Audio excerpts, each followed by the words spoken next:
to Secretarial Practice Lecture Series. We are doing chapter number 2, that is Sources of Corporate Finance. In the earlier lectures, we have talked about what are owned capital sources, what are borrowed capital sources, right? उसके बाद हमने shares के बारे में, we have started with owned capital, and owned capital का जो पहला source है that is a share, right? So what is a share? Share का क्या डेफिनेशन होता है और शेयर के क्या फीचर्स होते हैं? This is what we have completed in the last lectures, right?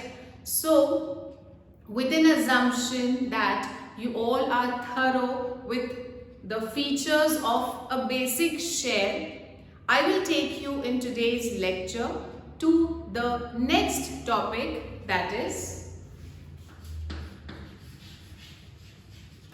types of shares. Right? So moving on to the topic types of shares. Basically, shares are categorized into two broad categories. One is called as equity share and the another is called as preference share. If you see the diagram, you might think कि ma'am को diagram बनाना नहीं आता है क्योंकि ma'am ने ये दोनों को इक्वली नहीं लिखा है। तो मैं ये बता दूं कि मैम ने ये चीज deliberately की है. I have deliberately written equity share and preference share in two different positions. If I talk about preference का position, you can make out that equity share के मुकाबले, I repeat, equity share के मुकाबले preference share का जो position है वो थोड़ा सा ऊपर है, थोड़ा सा हाई है. See, this is equity share and this is preference share. So you can see as compared to equity share, the position of preference share is comparatively higher. Equity share और प्रेफरेंस शेयर को अगर मुझे basic चीजों से differentiate करना है, सी हम जब फीचर्स देखेंगे सो बहुत से फीचर्स सेम होंगे, बहुत से फीचर्स डिफरेंट होंगे, बट अगर मुझे ये समझना है कि दोनों में डिफरेंस क्या है तो मैं उसको समझाने के लिए इस तरीके से डायग्राम बनाती हूँ. इक्विटी शेयर के मुताबिक या इक्विटी शेयर के मुकाबले प्रेफरेंस शेयर को प्रायोरिटी दो स्टेप्स में मिलती है. I repeat, as compare to equity share, preference share holders get priority over equity shares in two situations. जैसे कि आप मान के चलो ये ग्राउंड फ्लोर है, ये first floor, second floor and third floor. तो अगर इक्विटी शेयर ग्राउंड फ्लोर पे है, प्रेफरेंस शेयर थर्ड फ्लोर पे है, तो फर्स्ट और सेकेंड फ्लोर पे क्या है? तो सबसे पहले आता है जिससे हम डिफरेंशिएशन स्टार्ट करेंगे. सो सबसे पहले आता है dividend payment. So dividend payment में इक्विटी शेयर को कैसे डिविडेंड मिलता है और प्रेफरेंस शेयर को कैसे डिविडेंड मिलता है. इक्विटी शेयर होल्डर्स, सी इतना सबको क्लियर है कि दोनों को रिटर्न मिलेगा if they both have invested in the company as an ownership, as an owned capital, they are going to get return. उनको रिटर्न मिलेगा, बट रिटर्न में भी दोनों में फर्क है. तो क्या फर्क है?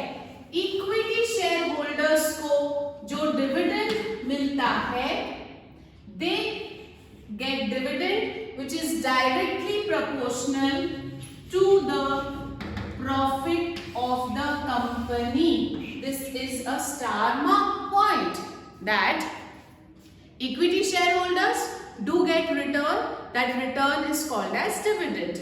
But जो dividend equity shareholders को मिलता है वो profit से directly कनेक्टेड है, डायरेक्टली लिंक्ड है। दैट मीन्स अगर कंपनी को ज्यादा प्रॉफिट हुआ तो इक्विटी शेयर होल्डर्स के लिए छप्पड़ फाड़ कर डिविडेंड मिलेगा। अगर कंपनी को लेस प्रॉफिट मिला तो डिविडेंड भी लेस ही दिया जाएगा। सो अगर इस सिचुएशन पे मैं सवाल पूछूं कि मैम अगर कंपनी को प्रॉफिट नहीं होता है तो क्या इक्विटी शेयर होल्डर्स को डिविडेंड नहीं मिलेगा? तो the answer is yes. The dividend which the equity shareholders get is directly related to the profits. More the profit, more the dividend. Less the profit, less the dividend. No profit, no dividend. Which means the dividend which the equity shareholders get is fluctuating. That means जब आप कभी equity share में invest करोगे तो आप company को ये नहीं पूछ सकते कि भैया रिटर्न कैसे दोगे, बिकॉज ये कॉमन सेंस रहेगी कि अगर आपने इक्विटी शेयर में इन्वेस्ट किया तो आपका जो रिटर्न रहेगा वो प्रॉफिट्स डिटरमाइन करेगा। प्रॉफिट होगा ज्यादा तो छप्पड़ फाड़ के लीजिए, प्रॉफिट नहीं होगा तो भैया कुछ मत मांगिए। So number 1 point says that the dividend which the equity shareholders get is fluctuating. Number 1. Number 2, it is not guaranteed. Fluctuating and not guaranteed. Not guaranteed means profit हुआ तो dividend मिलेगा, profit नहीं हुआ तो हम dividend उस साल नहीं देंगे, हम बोलेंगे आने वाले साल होगा तो ले लेना। This is how it goes. But if I talk about preference shareholders, तो मैं जो बार बार कह रही थी इक्विटी के मुकाबले प्रेफरेंस को प्रायोरिटी है, कोमल के मुकाबले इसको प्रायोरिटी है, तो प्रायोरिटी किस टर्म्स में मैडम? तो priority in the terms of dividend payment.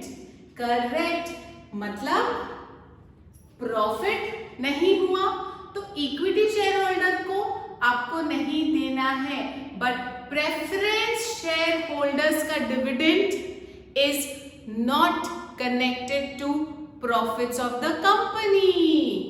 Even if there is no profit the company has to give dividend to the share holders. From where will they give? If they have no profit, they will give it from their own pocket. But if I talk about preference shareholders, the first priority, the first preference which they get over equity shareholders is dividend payment. The dividend payment to preference shareholders is fixed. That means when you purchase preference share, the company tells you that you are going to get dividend at so much rate, 10%, 11%, 12%, जो भी है company आपको, जब आप product खरीदते हो, जब आप शेयर खरीदते हो, कंपनी तभी बता देती है कि भैया आपको हम इतने परसेंट पे हमेशा डिविडेंड देंगे। So what is the dividend? Fixed. And what is the dividend for equity shareholder? Give me the word, come on. Fluctuating. If I talk about guarantee, so yes, dividend payment for preference shareholders is fixed and it is guaranteed. That means if there is no profit, the company has to pay. The company is obligated to pay dividend to preference shareholders. कहाँ से देना है? आप अपने pocket से दो, आप अपने सेविंग से दो, बट आपको प्रेफरेंस शेयर होल्डर को डिविडेंड देना बनता है। उस साल प्रॉफिट नहीं है, उस साल हमारी जेब में पैसा भी कोई नहीं है, कोई बात नहीं, आप प्रेफरेंस शेयर होल्डर्स को कन्विंस करो कि आपका हम प्रॉफिट, आपका हम डिविडेंड अगले साल देंगे। बट आप फिट टच नहीं कर सकते, आप उसको वेव ऑफ नहीं कर सकते, आपको वो पे करना ही है। So this is what I have talked about कि इक्विटी शेयर्स और प्रेफरेंस शेयर में जो पहली सीढ़ी है उसका डिफरेंस क्या है, डिविडेंड पेमेंट। अब हम बात करते हैं दूसरी सीढ़ी की। तो दूसरी सीढ़ी में जो प्रायोरिटी आती है वो है in terms of repayment. Second priority to preference share holders as compared to equity shareholders is repayment. Now let us first understand the word repayment and then we will attach this word to shares. Repay करना, repayment का मतलब है आपने अगर किसी से पैसा लिया है तो जब आप उस पैसे को लौटाते हैं, रिटर्न करते हैं, that term is called as repayment, right? अब यहां पर हम बात कर रहे हैं शेयर्स की। This is a company. The company has taken money from shareholder, from an investor Mr. X, Y और Z। इन्होंने कंपनी में इन्वेस्ट किया, बदले में कंपनी ने इन्हें कंपनी के शेयर्स दिए, ओनरशिप दी, मेंबरशिप दी, ठीक है। अब रूल के मुताबिक या as per the nature of shares, ये जो पैसा कंपनी ने लिया, ये पैसा कंपनी शेयर होल्डर को वापस नहीं करती है। Even if the shareholder wants the money, even if the shareholder is in bad need of money, and even if the shareholder comes and requests to the company कि please give me my money, the company directly denies, or the company is not supposed to give the money back because the company has given ownership rights. That means being a shareholder, if you invest in the company, you should be very clear from mind that the money which you have invested, you will not get the money back. Only in two situations, सिर्फ दो situations में ही आपको आपका पैसा वापस मिल सकता है। Situation number 1, if the company winds up, that means जब कंपनी बंद हो रही है, कंपनी का लाइफ टाइम यानी कंपनी जिंदा है तो कंपनी आपको पैसा नहीं लौटा सकती। क्यों? क्योंकि आपका पैसा बिजनेस में यूज हुआ है। अगर कंपनी को आपका पैसा लौटाना है लाइफ टाइम के बीच में, तो कंपनी को आपका बिजनेस रनिंग में से पैसा निकालना पड़ेगा। रनिंग बिजनेस में से पैसा निकालने का मतलब है बिजनेस के कोई असेट को हार्म पहुंचाना, बेचना, जो कंपनी अफोर्ड नहीं कर सकती और कंपनी ने इसलिए आपसे पैसा नहीं लिया। कंपनी आपको पैसा तभी लौटा सकती है अगर कंपनी अपने ऑपरेशंस शट डाउन कर रही है, बंद कर रही है। The word which we say is winding up of the company. Number 1, अब इसमें यह भी सवाल उठता है कि अगर कंपनी बंद हो रही है, जनरली अगर मैं बिजनेस स्टार्ट करूंगी और मेरा बिजनेस बहुत अच्छा चल रहा है तो मैं कंपनी वाइंड अप क्यों करूंगी? मैं वाइंड अप तब करती हूँ जब मैं लॉसेस में होती हूँ, है ना। सो अगर कंपनी लॉस में है तो क्या तब भी कंपनी शेयर होल्डर्स को वापस करेगी? तो आंसर है depending upon the choice of the company.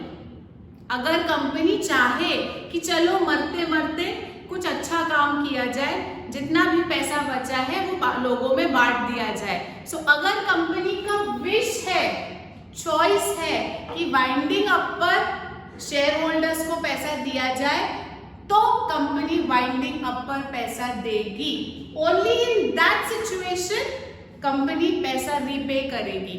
Number 2 situation है, अगर कंपनी अपने शेयर्स बायबैक करती है। बायबैक शेयर्स का मतलब होता है मैंने मेरे ही शेयर्स मार्केट में बेचे थे, बदले में लोगों से पैसा लिया था, अब मेरे पास कहीं से पैसा आ गया। तो जब मेरे पास पैसा आता है तो मुझे फील होता है कि मैं क्यों लोगों का बर्डन झेलूं, मैं क्यों लोगों का इंटरफेरेंस झेलूं। तो इससे बेटर है मैं लोगों को पैसा वापस कर दूं और अपने शेयर्स वापस समेट लूं और अपनी पावर को जो डाइल्यूट हो गई थी, जो लोगों में बंट गई थी, वो पावर को वापस अपने हाथों में ले लूं। ओनली इन दैट सिचुएशन, जिसको हम कहते हैं अपने ही शेयर्स को जो मैंने मार्केट में बेचे थे उसको बाय बैक करना, फिर से परचेज कर लेना। ऐसे सिचुएशन में भी हम लाइफ टाइम में अपना पैसा, शेयर होल्डर्स का पैसा वापस दे रहे हैं। ठीक है, so let us talk about repayment. मैंने आपको बताया रीपेमेंट का मतलब है जो पैसा हमने लिया उसको वापस करना।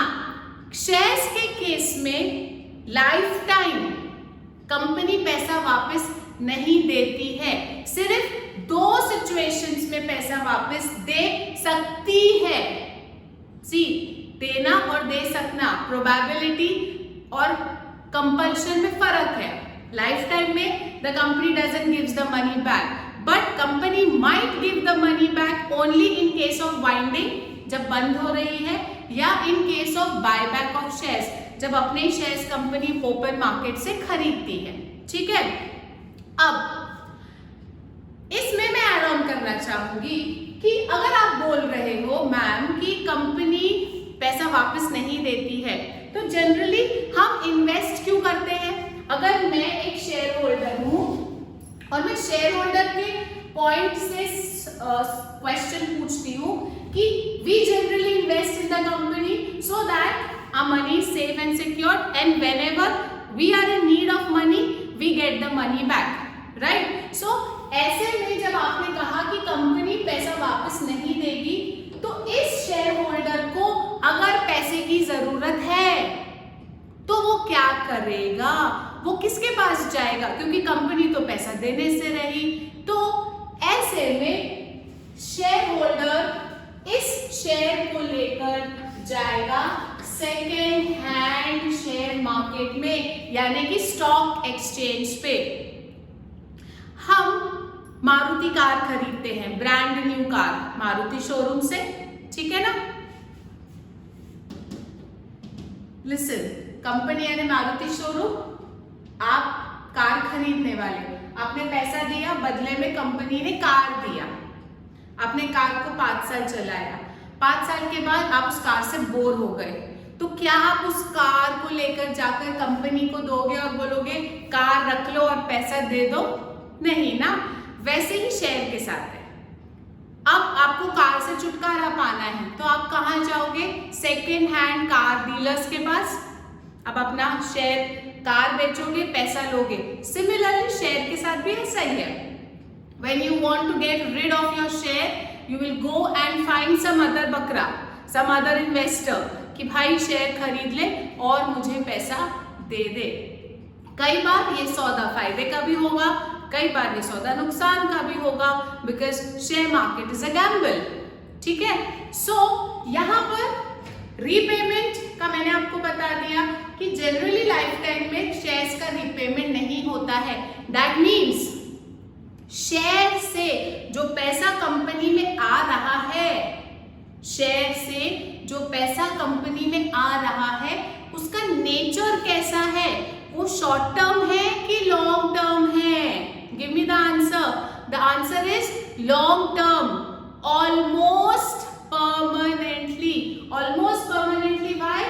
क्योंकि जिंदगी भर जब तक कंपनी चल रही है, लाइफ टाइम, आप तो पैसा वापस कर ही नहीं रहे हो। आप वापस कब करोगे? जब आप मर रहे हो, वाइंड अप हो रहे हो, या आपका मन करे तो। That means the money which we get from shares is permanent capital, long term capital, right? अब रीपेमेंट पर आते हैं, ठीक है? I'll rub the extra things from the board.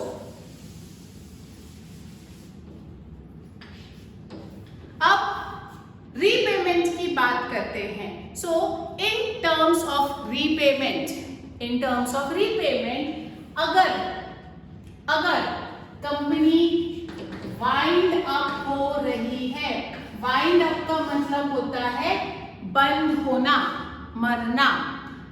मरते मरते, जैसे मैंने बताया, कंपनी के पास ज्यादा पैसा तो नहीं था, कंपनी लॉस में थी, नुकसान में थी, तो कंपनी बंद हो रही है. वाइंड अप होते होते अगर कंपनी के पास पैसा बचता है तो कंपनी सोचती है कि चलो कुछ अच्छा काम किया जाए, शेयर होल्डर्स को पैसा लौटाया जाए.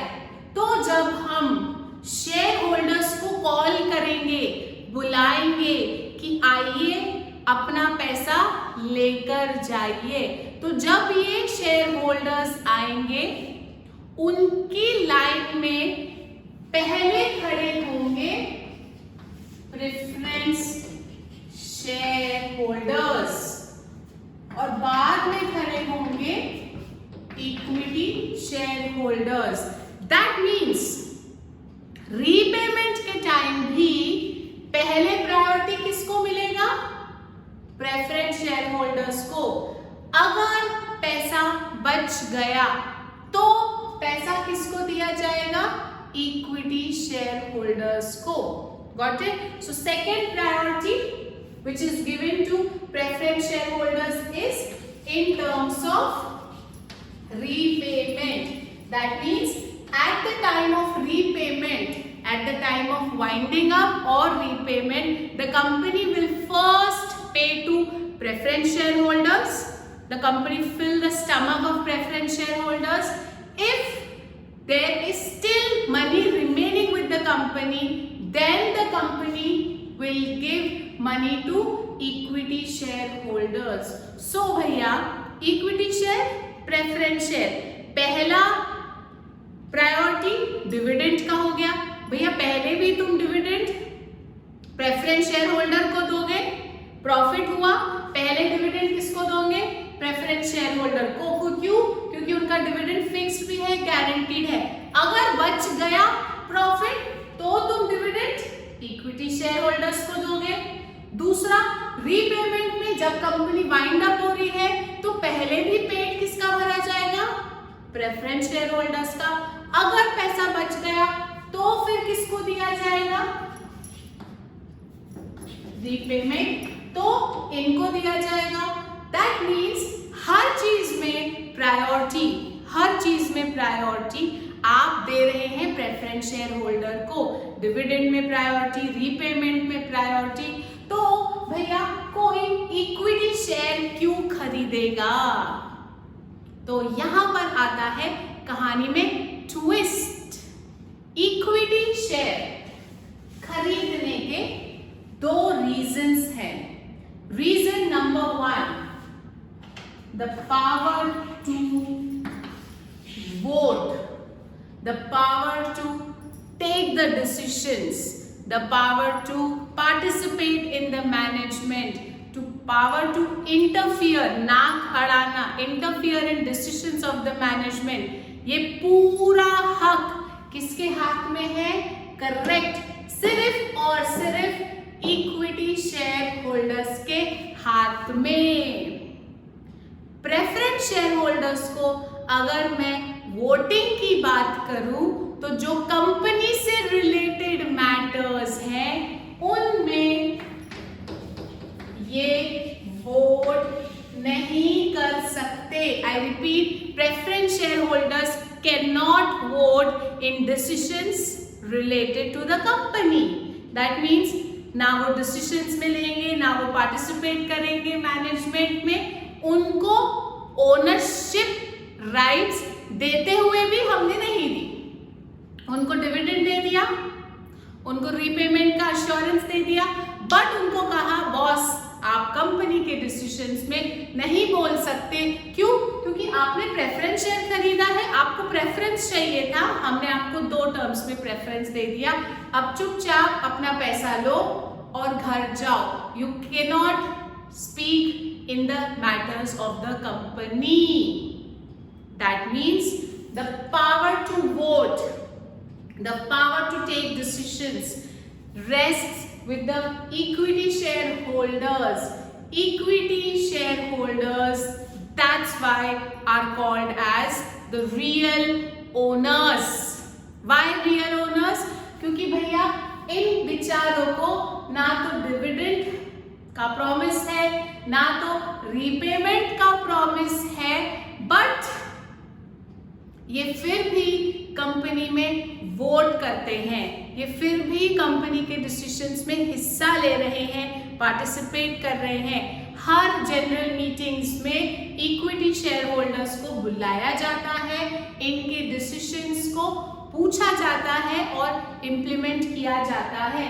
यहां तक, वेरी इंपॉर्टेंट, यहां तक बोर्ड ऑफ डायरेक्टर्स को इलेक्ट करना, the power to elect the board of directors also lies with the equity shareholders.